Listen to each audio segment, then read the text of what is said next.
Hello dear students, in today's class we are going to start with a new chapter number 3, Impressive Web Designing. Okay, so let's come to the introduction of this chapter. In Impressive Web Designing is the technique by which we can create and design our web page by using computer languages. So ये जो chapter है हमें इसलिए सीखना है क्योंकि ये हम लोग को आगे फ्यूचर में फर्दर स्टडीज में या फिर और किसी में हम लोगों को ये चैप्टर की बहुत ज़्यादा ज़रूरत है क्योंकि इम्प्रेसिव डिज़ाइनिंग ये एक ऐसा टेक्निक है जिसकी वजह से हम लोग हमारे पेजेस जो है वेब पेजेस उसे डिज़ाइन कर सकते हैं और क्रिएट भी कर सकते हैं। ठीक है, सो ये एक्चुअली इम्प्रेसिव वेब डिज़ाइनिंग की ज़रूरत क्यों पड़ी, क्योंकि जैसे कि हम लोगों को पता है वेब पेजेस क्या होता है। वेब पेजेस जो इंटरनेट पे हम लोग जो कुछ भी इंफॉर्मेशन सर्च करते हैं वो जिस पेज पे हम लोग को अवेलेबल होती है that is web pages. And जो भी चीज़ हम लोग जिससे हम लोग पढ़ाई करते हैं या फिर कोई भी चीज़ हो जितनी ज़्यादा अट्रैक्टिव हो उसे पढ़ने में ज़्यादा अच्छा लगता है ना। तो इन द सेम वे अगर हमारे वेब पेजेस पे और ज़्यादा अट्रैक्टिव हो तो उसका और ज़्यादा स्कोप बढ़ सकता है, isn't it? So just because of the growing demand of the attractive presentation of the information using electronic means gives rise to the invention of websites. तो ये इम्प्रेसिव वेब डिज़ाइनिंग की वजह से हम लोग ये वेब पेजेस जो है वो क्रिएट करेंगे और उसे डिज़ाइन भी करेंगे। Okay, so this is the introduction of our web designing और the impressive web designing. Now let's just discuss about कि ये जो हमारी वेबसाइट्स है वो काम कैसे करती है ना। आपके टेक्स्ट बुक में ये टॉपिक भी है 3.2 how does the web work, मतलब हम लोग जो कुछ भी ये वेब पे काम कर रहे हैं ये काम कैसे करती है। ठीक है, तो आपके टेक्स्ट बुक में फिगर 3.1 दिखाया गया है ना। सो फिगर 3.1 में उस वेब पे वर्किंग कैसे होती है ये अच्छे से एक्सप्लेन किया है। ठीक है, सो वहाँ पे आप देख सकते हो कि आपके इमेज में 3.1 में एक मशीन, क्लाइंट मशीन करके कंप्यूटर को एज ए क्लाइंट मशीन दिया गया है। सो वो आपका क्लाइंट मशीन मतलब क्या होगा, आपका जो कुछ भी आप पे जिस डिवाइस पे आप सर्च कर रहे हो, वेदर इट्स लैपटॉप, कंप्यूटर या फिर मोबाइल, टैबलेट, कुछ भी हो। ठीक है, तो जिस डिवाइस पे आप सर्च कर रहे हो वो रहेगा आपका क्लाइंट मशीन। ओके, सो क्लाइंट मशीन जो कुछ भी है आपका वहाँ पे आप सर्च करते हो। फॉर एग्जाम्पल वहाँ पे दिया www.ebalbharti.in, मतलब आप अपने डिवाइस पे, आप अपने क्लाइंट मशीन पे www.ebalbharti ये आप अपने सर्च किया। ओके, सो आफ्टर दैट वहाँ से आप देख सकते हो कि मशीन से आपका एरो गया है DNS सर्वर पे। ठीक है, स्टेप भी लिखा है when you type domain name and click on browser it sends request to DNS server for finding web server IP। तो ये जो कुछ भी आपका आपने जो कुछ भी सर्च में डाला है, ठीक है, जैसे यहाँ पे आपने www.ebalbharti.in डाला है, तो इसको आपके, तो ये जो कुछ भी आपका सर्च है उसका डोमेन नेम जो कुछ भी आपने डाला है तो that will be send to your DNS server for finding the web servers IP। जो आप जो कुछ भी आपने सर्च किया है डोमेन नेम उसका IP एड्रेस सर्च करने के लिए that will be send to your DNS server. आप देख सकते हो वहाँ पे एक बॉक्स बना है DNS सर्वर।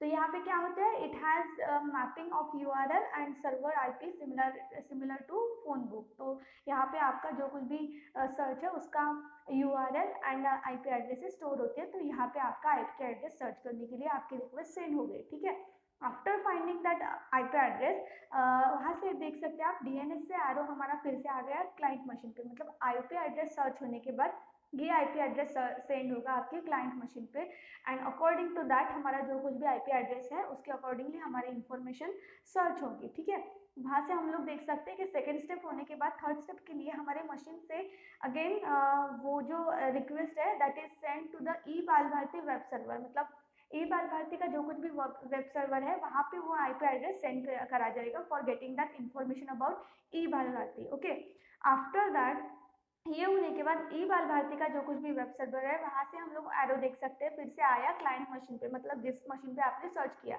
तो वहाँ पे ये स्टेप में, फोर्थ स्टेप में क्या होता है, जो हमारा IP एड्रेस गया है ebalbharti वेबसाइट को वहाँ से हमारा जो कुछ भी एक्चुअल रिजल्ट है, रिस्पॉन्ड है that will be send to your machine and finally we get result of that जो कुछ भी हम लोग ने सर्च में डाला है वो। सो इन दिस वे हमारा जो कुछ भी वेब है उसका वर्किंग होता है। तो यहाँ पे जो हमारा क्वेश्चन था कि how does the web work, तो कुछ इस तरह से 4 स्टेप में हमारा वेब जो है वो वर्क करता है जिसमें कुछ कंपोनेंट्स जो है वो रिक्वायर्ड होते हैं। Okay, now let's discuss the components of web. ये वेब में क्या क्या कंपोनेंट्स होते हैं। ओके, सो सबसे पहला कंपोनेंट जो हमारा यहाँ पे हमारे टेक्स्ट बुक में मेंशन किया है, वो सबसे पहला कंपोनेंट हमारा है web page. Okay, so web page क्या होता है?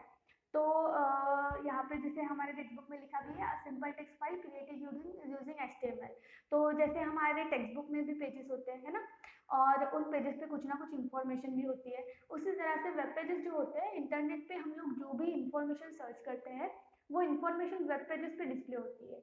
ये भी हम कह सकते हैं कि दैट इज ये हमारे जो वेब पेजेस है, that are the collection of text, audio, video, it मतलब जो कुछ भी हमें सर्च करना है, उन सब इमेजेस, ऑडियो, वीडियो, टेक्स्ट, इन सब का कलेक्शन जो पेज पे हमारे इंटरनेट पे अवेलेबल होता है, दैट इज वेब पेज। तो ये हमारा वेब पेज हो गया ना। Next is website, the collection of the interlink web pages connecting text, images, audio and video. For example www.ebalbharati.in। तो ये वेबसाइट क्या होता है? Actually it is the collection of web pages containing text, images and audio and video. Okay, तो web pages का जो कुछ भी ग्रुप या फिर समूह होता है, जिसमें डेटा या फिर information about a particular topic और थिंग अवेलेबल होती है, तो उसे हम लोग बोलेंगे वेबसाइट। ओके, जैसे हम लोग का यहाँ पे एग्जांपल दिया है www.ebalbharati.in। तो ये बाल भारती के जो कुछ भी रिलेटेड इंफॉर्मेशन इंटरनेट पे अवेलेबल है, वो सब हमें प्रोवाइड करी गई है इस साइट की वजह से, इस वेबसाइट की वजह से, दैट इज www.ebalbharati.in। अगर आप सर्च करते हैं इसे www.ebalbharati.in, तो इससे रिलेटेड बहुत सारी इंफॉर्मेशन आपको उस इंटरनेट पे अवेलेबल मिलेंगी। जैसे कि मैंने आपके मोबाइल पे, मतलब अभी यहाँ पे वीडियो में एक इमेज भी डाला है कि कैसे सर्च करते हैं हम लोग एक वेबसाइट को। ओके, ना the next component is web browser. Okay, a web browser is a software used to view web pages or websites available on the internet. For example explorer, Google Chrome, Mozilla Firefox. तो ये web browser क्या होता है? मतलब browser actually हमारे जो कुछ भी वेब पेजेस है या फिर वेबसाइट्स है, उनको सर्च करने के लिए या फिर व्यू करने के लिए हम लोग इंटरनेट पे जो यूज करेंगे, दैट इज वेब ब्राउजर। ठीक है, तो वेब ब्राउजर के एग्जांपल्स कौन से हैं? मैंने आपके वीडियो में फोटोज भी डाला, internet explorer, Google Chrome, Mozilla Firefox. तो उनमें से कुछ जो है या तो सिर्फ मोबाइल पे अवेलेबल होते हैं या फिर सिर्फ कंप्यूटर पे अवेलेबल होते हैं, और कुछ कुछ ब्राउजर ऐसे हैं जो मोबाइल और कंप्यूटर दोनों में अवेलेबल है। ठीक है, तो ये जो कुछ एग्जांपल्स है वेब ब्राउजर के। तो now the next component is web server. A web server is an application or a computer that sends web pages over the internet using HTTP protocol. A functionality of the website is managed by the web server, for example Apache, IIS, etc. So ये अभी web server क्या होते हैं? जब भी हम internet पे कुछ भी इंफॉर्मेशन सर्च करते हैं, तो हमारे सामने बहुत सारे वेबसाइट्स ओपन हो जाती है। ओके, तो अब ये वेबसाइट्स जो है, उनमें कुछ ना कुछ डेटा होता है, लाइक सॉन्ग्स, वीडियो, ऑडियो और एनी अदर इंफॉर्मेशन, है ना। तो कहीं ना कहीं तो ये इंफॉर्मेशन जो है वो स्टोर होती होंगी। तो ये इंफॉर्मेशन या फिर ये डेटा जहाँ पर भी स्टोर होता है, ठीक है, उस स्टोर जहाँ पे किया जाता है उसे बोलते हैं वेब सर्वर। तो वेब सर्वर मतलब क्या होता है? जहाँ पे हमारा डेटा जो कुछ भी है related to the web pages, ये हमारा स्टोर होता है, that is web server. Okay, so ये होता है हमारा web server. Now next is the URL which is called as the uniform resource locator.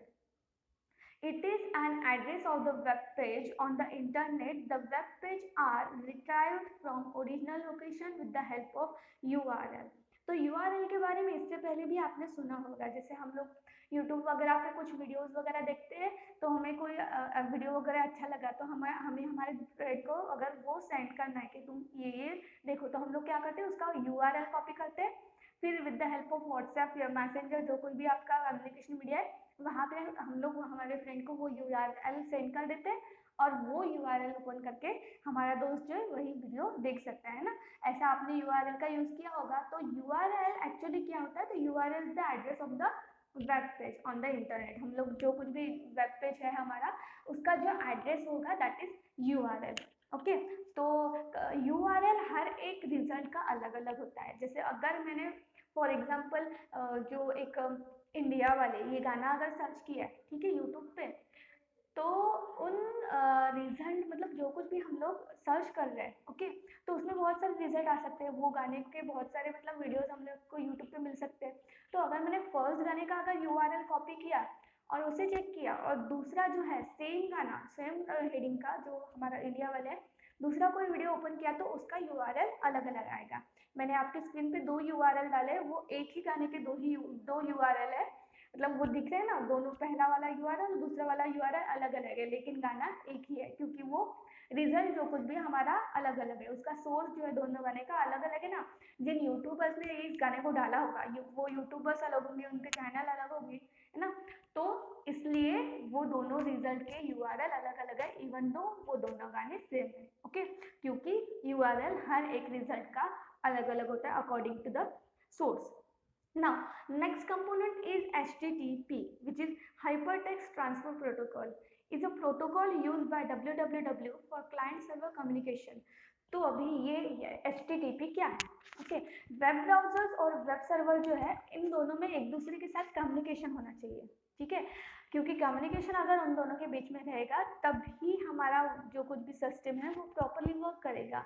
और ये दोनों के बीच में कम्युनिकेशन जिसकी वजह से होते हैं with the help of HTTP से होता है, ठीक है, which is hypertext transfer protocol. तो ये होता है हमारा HTTP। And the last component is HTML, which is hypertext markup language. Okay, so HTML is the language which enables to write the code on web pages.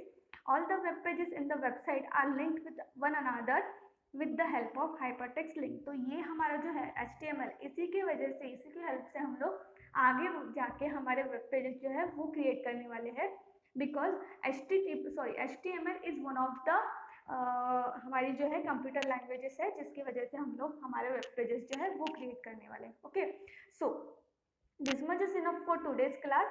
Next lecture में इसके आगे का हम लोग पार्ट देखेंगे, तो तब तक आपको एक होमवर्क करना है। आप लोग देख सकते हैं आपके टेक्स्ट बुक में पेज नंबर 31 पे 2 क्वेश्चंस दिए, a collection of web pages is called, और दूसरा एक क्वेश्चन है blank space is the address of web page. Okay, तो ये आपका जो है होमवर्क है, ये आपको सॉल्व करना है। ओके, तो until then bye bye, see you in the next lecture.